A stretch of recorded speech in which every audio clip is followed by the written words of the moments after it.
What's going on, guys? Grant here to do my breakdown of Veronica Hardy versus Eduarda Moura, which takes place at UFC 309 this Saturday in New York City.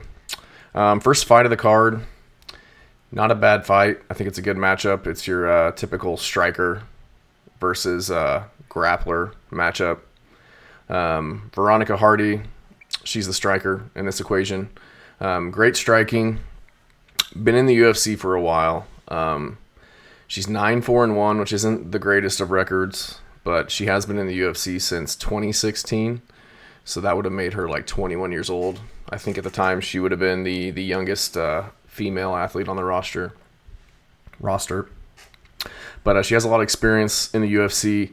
A lot of losses the beginning of her career.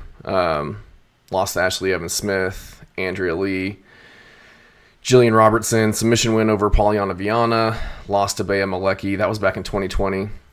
But then after that, she took a break from MMA, came back about 3 years later, and now she's on a 3-fight winning streak. So looks like she's made a lot of improvements. Been watching a lot of her most recent fights.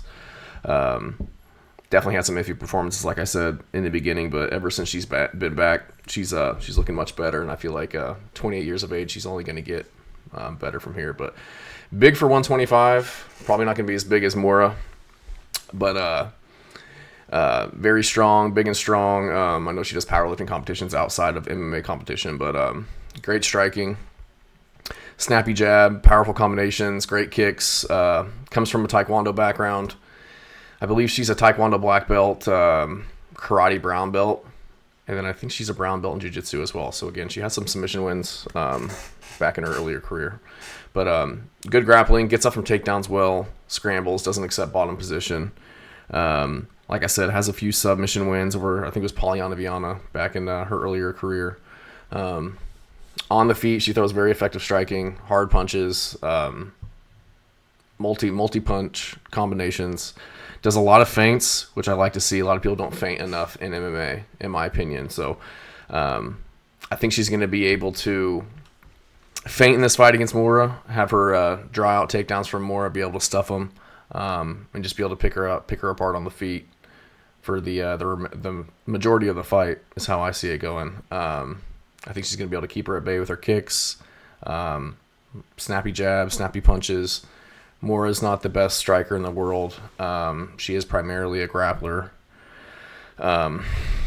Hardy, last 4 fights went the distance, so you know that she's able to go hard. She doesn't gas. At least we haven't seen her gas yet. So Moura, on the other hand, she's got kind of a questionable record, I would say.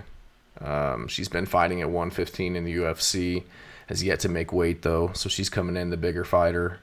In her fight, I believe on the Contender Series, maybe not on the Contender Series, but definitely against Ruiz and Gomez, she missed weight, and that's kind of what she relies on. She's kind of a weight bully, so to speak. She's looked massive in her previous fights. In her fight against, I think it was, Conejo Riaz, they looked like they were 2 weight classes apart. So she's looked good in that competition, but again, now she's moving up to 125, where she should have been the entire time. I don't think that the move up in weight is going to help her. She's not going to have that size advantage. She's not going to have that physicality advantage that she's used to having. I do see it helping her because maybe she won't have such bad cardio that we've seen in the past. We'll see her fade towards the later rounds, but I just don't think she'll have the size and the physicality to bully around Veronica Hardy. Like I said, Veronica Hardy is big for the weight class. I think she'll be able to get out of those clinch positions. She'll be able to circle away from the cage. And I think she's just light years ahead of Moura on the feet. So, Moura 10-1, but again, don't let her record fool you. She's been fighting smaller competition, missing weight. And then if you go and actually look back at her previous fights, she's fighting a lot of cans. Not a lot of great competition on the regional scene. So she did fight Gomez in her last fight. Good fight. Gomez was definitely the smaller opponent. Smaller than Hardy, I would say, but they both have kind of a similar style, and Gomez was able to win those stand-up exchanges, get back to her feet, get out of the grappling exchanges when she needed to. So I just think that I think Hardy's going to be able to push the pace and win the striking exchanges. Moura tends to keep her chin up when she is fighting, so I wouldn't be surprised to see Hardy clip her and put her on the ground maybe once or twice. But I do see Hardy winning a unanimous decision here. Maybe she gets taken down throughout the fight, but I expect her to get back up. Maybe she loses a round, just getting controlled on bottom.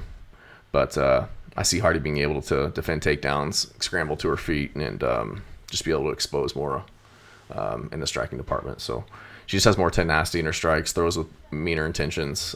She's looking to end the fight on the feet, whereas Moura will look for the submission, but she's more of a, control somebody on the ground, only strikes when she needs to.